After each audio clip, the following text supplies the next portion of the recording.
Throughout much of this week, we've talked about the deeper logistics of dance, be it math or physics, your anatomy. So we've had some science and all that stuff happening.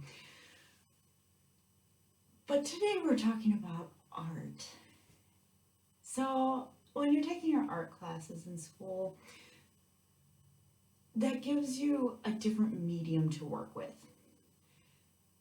Dance is just another medium. We bring art to life. We apply music and we bring that music to life.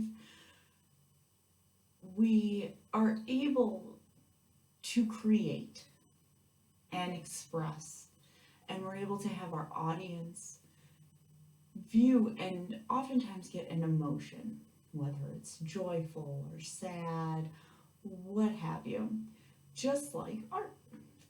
We're just a different way of expressing and using our body as our medium.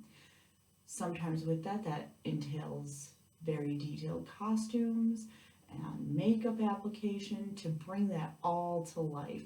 So dancers need to have an artistic side.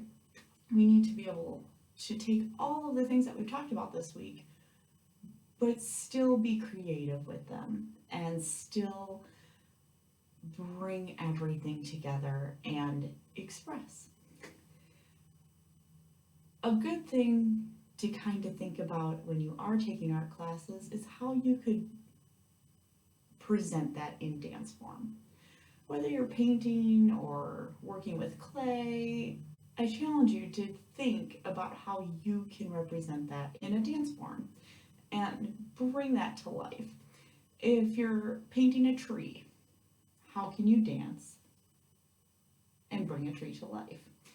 If you're molding clay, how are you able to take whatever pottery piece you are designing, try to bring that to life in a human form? You'll find different inspiration from many different places, and it can be really abstract or it can be pretty point blank. Dance tells stories. Again, it's just a different art form. I will see you tomorrow as we talk about history. I will see you then.